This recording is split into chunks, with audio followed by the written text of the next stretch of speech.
Shalom, shalom. Today I wanted to do a video on two things. The first thing that I wanted to cover is a mystery of the Merkaba tradition. And then the second thing that I wanted to cover is the adornments of Shekinah. So to begin, it is known that the upper three Sephiroth are separated from the lower seven. This being said, it is also known that Tifereth is called Israel. Now this is very important because it is written, "Gather ye yourself, O Israel. Gather ye yourself, O Israel."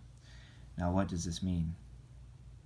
So, Gevura, Chesed, Netzach, and Hod have color associations respectively. There's a deep mystery into the associations of these colors, and you can see these color associations used in different other esoteric traditions, especially in tarot and other Western Hermetic traditions. But essentially, they represent aspects of our forms. So let me simplify this. In this tradition, Malkuth is our physical form, Yesod is our mental form, Netzach is our soul form, Chesed is our spiritual form, Gavur is our desire form, and then Hod is our emotion form, and Tifreth is our Kadusha, our holiness. Now, a person can be spiritual and not be holy, and same with all of the other forms. So we know that Bina, which in Hebrew means understanding, is the light of Tifreth. This is very important to understand. Now, we don't have access to this level of Kadusha. Why is this? Because we're here in our desire body, in our emotion body, in our spirit body, in our soul body, in our mental body, in our physical body. We're never gathered, right? But it is written, "Gather ye yourself, O Israel." So what does this mean? Well, in the same token, it is also written, "The Lord has gone before me and scattered mine enemies, and like sheep they've all gone astray." And why is this? Because we're in our desire body, then we're in our emotions, and then we're in our spiritual forms, and our mental forms, and our physical forms, and we're dealing with aspects of our soul, whether it has to deal with things that take care of our body or whatever the case is, and we neglect Kadusha, we neglect our relationship with Hashem. And this is very important. Now, to give the keys to the colors, yellow is associated with Tifreth, who's also called Shemesh, also called the sun. And so, when yellow is mixed with red, it creates orange. And so this means that when the root of the seed of our cells goes into our desire body, lowers itself by coming over here into our desire form, it subsequently also triggers emotions. And so you will find that our desires are tethered to our emotions. And likewise, we'll find that if we go into our spiritual aspects, this also nourishes the soul. So in the same likeness, red mixes with yellow to create orange, and blue mixes with yellow to create green. And so this is the mystery of these colors. Now the mental form is black. Why is it black? Because Yesod receives the influx from all of these Sephiroth. So all of these forms get cached here in our mental form. But we have a mind, we're not our mind. And so out of this abyss comes out a massive abomination which is tied to our Yetzer Hara. And essentially, we call this the sum of our experiences. We are not defined by the sum of our experiences, but when our sum of experiences define us, then we take what we're experiencing in present reality and we associate it through the sum of our experiences with whatever imprintation that the mental form might have from any one of these forms at any given time. Now let me give an example. So let's say at some point you have a bad experience, and this experience emotionally and traumatically affects you, whether it's a racial issue or whatever the case is, anti-Semitism or whatever the case is. And so what ends up happening is through the sum of experience, we'll take what we're associating and then associate it because it's tethered to these forms, right? And it'll influence our decision making. So essentially, because if somebody was anti-Semitic towards me, perhaps it was an Asian person or something like that, and now every time I meet an Asian person, my Yetzer Hara fires off, and I tie this traumatic experience to what I'm experiencing. And as I said, whenever we go into our desires, it triggers emotions. And then likewise, we can also be deceived by false connotations of prosperity and things like that by going into the other forms. And so with all of this being said, the mystery here is to gather yourself, O Israel, and to be still and know that I am the Lord. Now, what does this mean? So the word zer, as this is called zer anpin, has its root word in the word seed. And this is very important because the seed is the root of something.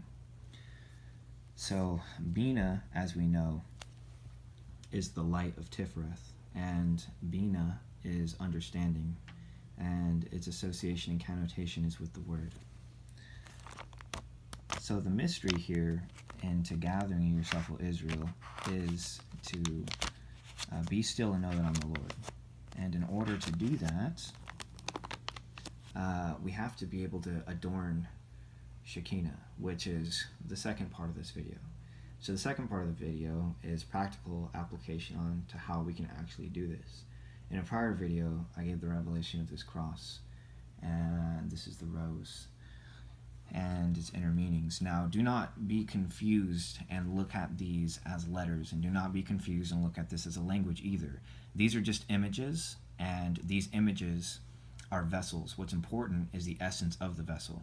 So the beginning is Aleph separates Mem from Shin. This is very important. Aleph separates Mem from Shin. So what does this mean? Aleph is the air, Mem is liquids and solids, and Shin is fire. This means that the air separates liquids and solids from light. Now, these three are called mother letters. In the Hebrew language, there are 22 letters. There are 3 mother letters, 7 double letters. So 3 mother letters, 7 double letters, and 12 simple or elemental letters. And so these 3 mother letters are the essence of all creation. This is the lips, the throat, and the tongue. And out of the formation of the mouth, the throat, and the tongue comes all of the other sounds.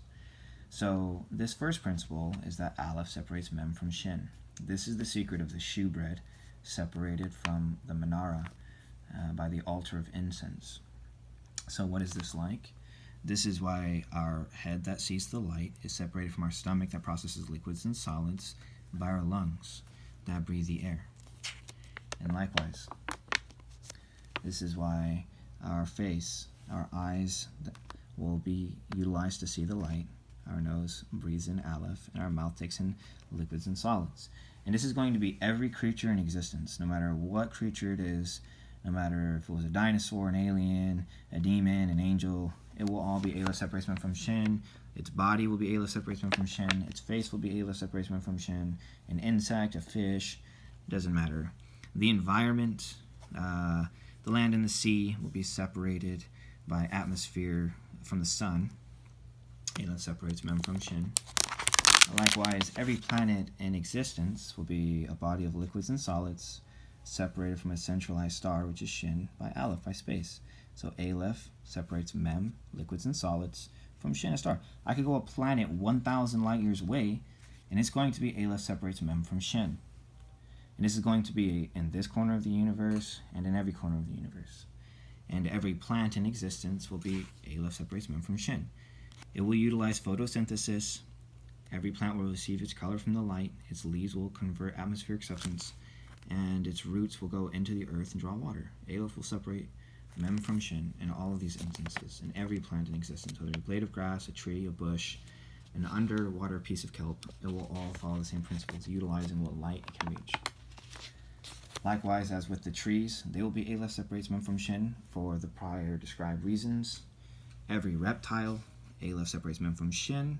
Its head is Aleph separates, Aleph separates Mem from Shin in this case. So, of course, the head of the snake will be utilizing its brain functions, would be sending out electrical currents through its body. It will have lungs because it will be breathing. Obviously, it has a nose, Aleph separates Mem from Shin, and its stomach will be processing liquids and solids.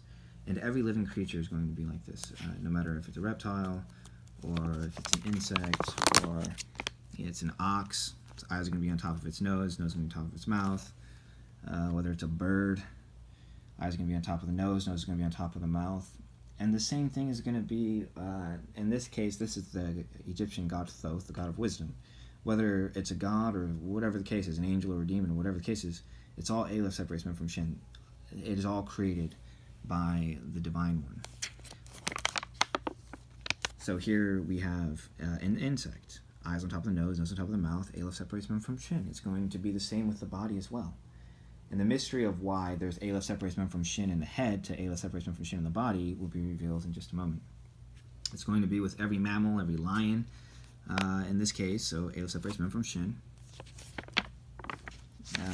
Here's the fish god Dagon.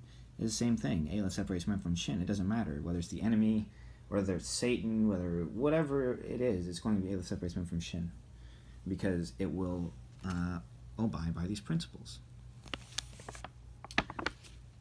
So the reason why I'm bringing these first principles up is to demonstrate something very important. Here we have, of the 7 double letters, this is the letter Beit, and it comes from the side of Mem. Now earlier we saw that Mem is your lips, and this is your throat, Ah. So you try to make the sound letter B, Ba, or Ba'it, and you cannot do it without your lips, because this teaches us that the air houses the water, and the water houses the air, which it in fact does. Air houses water, and the clouds and the rain, and water houses air in H2O.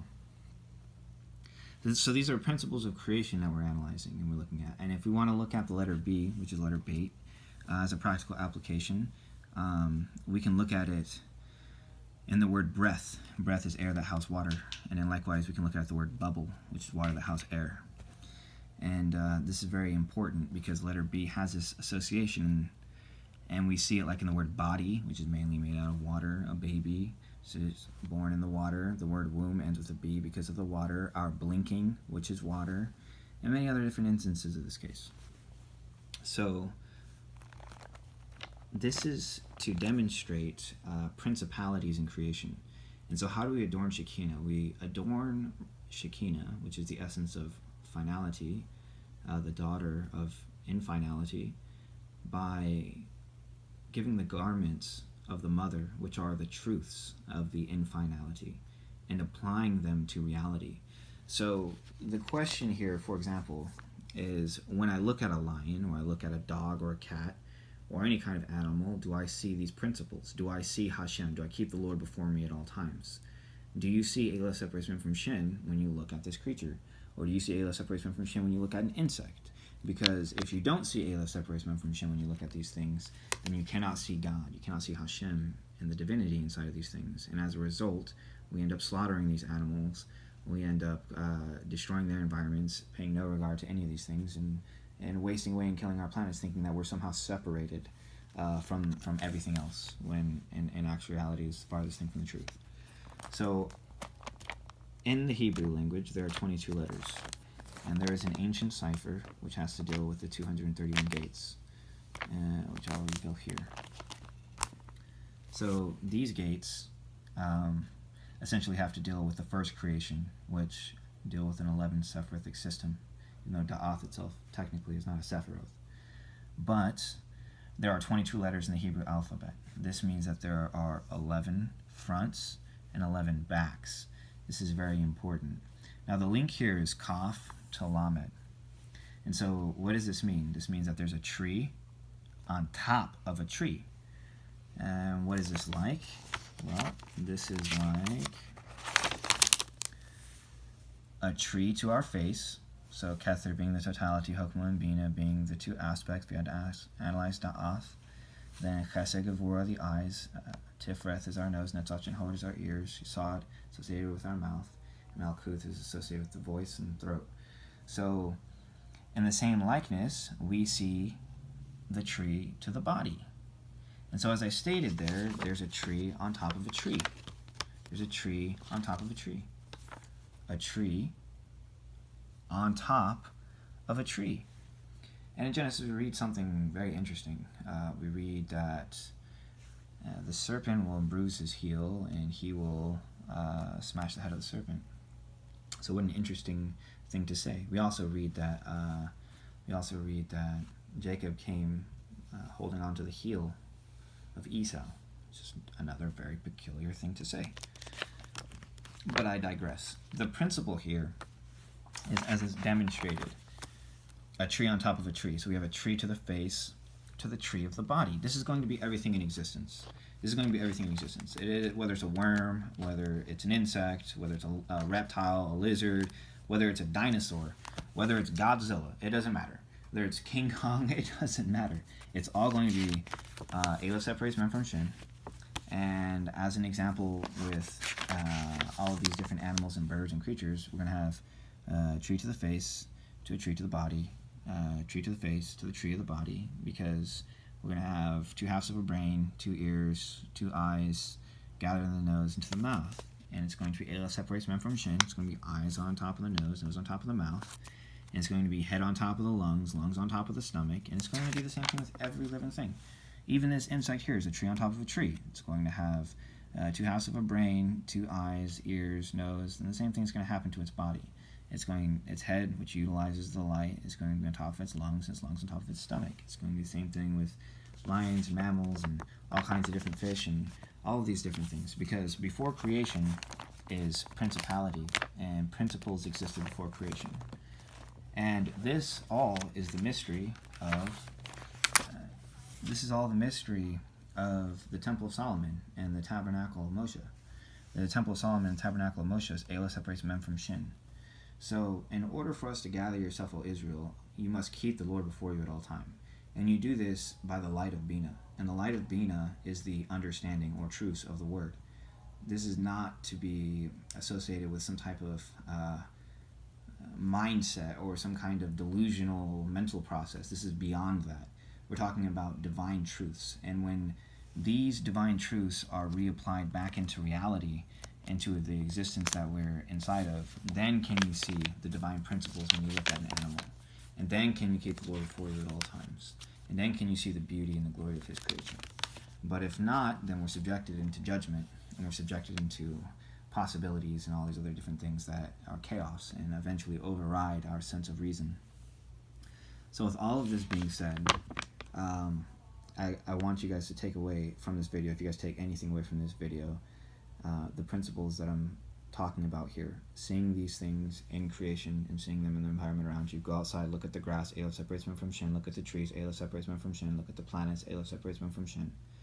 And for anyone who is seeking to look deeper into the aspects of all of these letters, I have a full disquisition and dispensation on all of the 22 letters and the aspects of the cross, which were demonstrated just one core principle, Aleph separates mem from shin, in this video.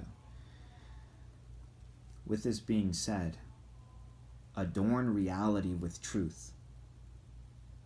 Reality is an always conscious state of now. Adorn reality with truth. Adorn Shekinah with the adornments of the mother, with Bina. And then Shekinah's name will then personify it as Adonai and take on a masculine aspect, because the Lord will be before you at all times. For you will see Hashem in all of reality.